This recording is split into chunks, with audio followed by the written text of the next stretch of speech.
Selamat malam, salam sejahtera. Terima kasih karena bersama dengan saya di Nazilin Unity Channel.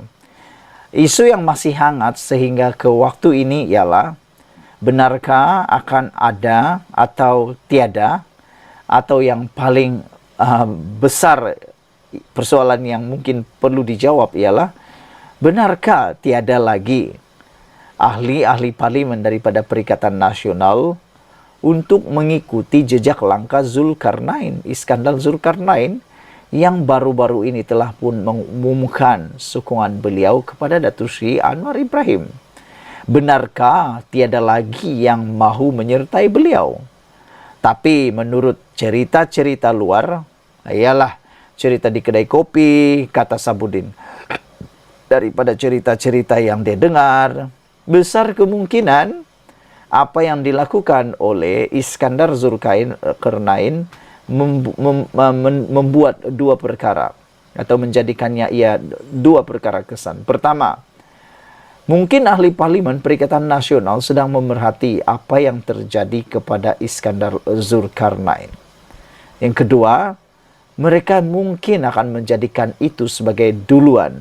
Makna kata, kalau apa-apa berlaku kepada Iskandar Zulkarnain, itulah yang akan menjadi duluan kepada keputusan mereka. Contohnya, kalau Iskandar Zulkarnain, ahli parlimen Kuala Kangsar ini, tidak dipecat daripada Parti Bersatu dan tetap bersama dengan bersama dengan Perikatan Nasional dan tidak dipecat daripada Bersatu, maka dengan itu makin ramailah mungkin ahli-ahli parlimen daripada Perikatan Nasional yang akan mengikut jejak Iskandar Zulkarnain. Tetapi kalau Iskandar Zulkarnain dipecat daripada Parti Bersatu, mungkin itu juga akan menjadikan ada yang ikut, kerana menurut Akta Anti Lompat Parti, ianya tidak perlu mengosongkan kerusi dia, dan beliau boleh memilih mana-mana parti politik selepas itu secara bebas. Jadi mana-mana pun bahaya untuk Perikatan Nasional. Tetapi untuk kali ini, ulasan daripada Malaysia kini, Iskandar Zulkarnain mungkin tidak dipecat kerana sokong Anwar. Tak tahulah, anda kategorikanlah sendiri, ianya berita burukkah atau itu adalah berita baikkah untuk Perikatan Nasional, untuk Muhyiddin Yassin, dan adakah itu juga berita baik kepada Datuk Seri Anwar Ibrahim untuk Kerajaan Perpaduan? Anda klasifikasikannya sendiri. Hari ini dilaporkan daripada Malaysia kini, Bersatu masih belum menentukan nasib ahli parlimen Kuala Kangsar, iaitu Iskandar Zulkarnain Abdul Khalid, di sebalik keputusannya untuk menyokong pentadbiran Perdana Menteri Anwar Ibrahim. Ketua Penerangan Bersatu, Razali Idris, berkata, parti itu hanya akan mengambil tindakan drastik, menggugurkan keahlian Iskandar Zulkarnain jika dia bertukar kerusi dan duduk di blok kerajaan di Dewan Rakyat. Parti belum membincangkan apa tindakan bakal dikenakan, tetapi tidaklah sampai hentikan keahlian, kata beliau lagi. Dia kalau cross the line, itu baru kena berhenti. Kalau duduk sebelah kerajaan itu lain. Itu yang kena ambil tindakan, kata beliau.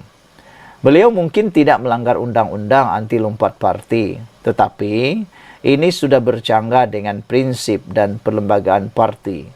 Katanya yang dipetik portal Utusan Malaysia hari ini. Pada 12 Oktober lalu, ahli parlimen Kuala Kangsar itu menyuarakan sokongan kepada kerajaan dengan memetik kos sara hidup yang semakin meningkat di kawasannya. Dia berkata keputusannya itu juga bertujuan untuk menilai sama ada Perdana Menteri ikhlas dan mengutarakan janji memberi peruntukan untuk ahli parlimen yang menyokong dasar kerajaan perpaduan. Mengulas keputusan itu, Razali mengakui bahawa dia benar-benar terkilan dengan tindakan Wakil Rakyat Bersatu itu. Sebab, kata beliau, tiada ribut, tiada hujan, tiba-tiba dikabarkan beliau ditekan oleh kerajaan dan pihak berkuasa. Jika alasan beliau disebabkan peruntukan, Pemimpin lain pun berdepan masalah serupa, kata beliau lagi. Sehari selepas mengumumkan keputusan itu, Perikatan Nasional PN mendakwa kerajaan berterusan menyalahgunakan kuasa bagi melakukan intimidasi serta ugutan terhadap pemimpin pembangkang. Setiausaha Agung PN Hamzah Zainuddin mendakwa SPRM mengugut Iskandar Zulkarnain supaya menyokong Anwar atau menghadapi pertuduhan rasuah di mahkamah. Portal itu turut memetik Ketua Armada Bersatu Wan Ahmad Faisal Wan Ahmad Kamal sebagai berkata, hanya Iskandar Zulkarnain satu-satunya dalam kalangan 29 ahli parlimen bersatu menerima ugutan seperti mana dakwaan Hamzah Zainuddin. Sementara itu, bekas timbalan pengurus Suruhanjaya Pilihan Raya, Wan Ahmad Wan Omar pula dipetik berkata, dakwaan itu merupakan andaian oleh Perikatan Nasional dan tiada bukti yang kukuh. Ini hanya andaian, tetapi tiada bukti yang kukuh yang mengaitkan. Kononnya SPRM mengugut ahli parlimen Perikatan Nasional itu. Semalam, SPRM menafikan agensi itu terlibat dalam dakwaan bahwa pihaknya cuba menakut-nakutkan ahli parlimen PN itu supaya menyokong kerajaan. Ketua Pesuruhjaya SPRM Azam Baki berkata, dakwaan Perikatan Nasional itu bertujuan untuk mencemarkan nama baik mereka. Mengenai kedudukan Iskandar Zulkarnain di Dewan Rakyat, Wan Ahmad berkata, tindakannya tidak boleh diklasifikasikan sebagai melompat parti dan hilang kerusi parlimennya. Katanya lagi, sebagai ahli parlimen, wakil rakyat itu berhak mengundi siapapun meskipun bercanggah dengan pendirian parti yang diwakilinya. Itulah yang dikatakan sebagai demokrasi berparlimen. Apabila seseorang ahli parlimen boleh menyatakan sokongannya kepada mana-mana pemimpin parti. Justru Iskandar masih ahli parlimen Kuala Kangsar kerana beliau tidak melompat parti atau keluar daripada Perikatan Nasional PN, katanya lagi.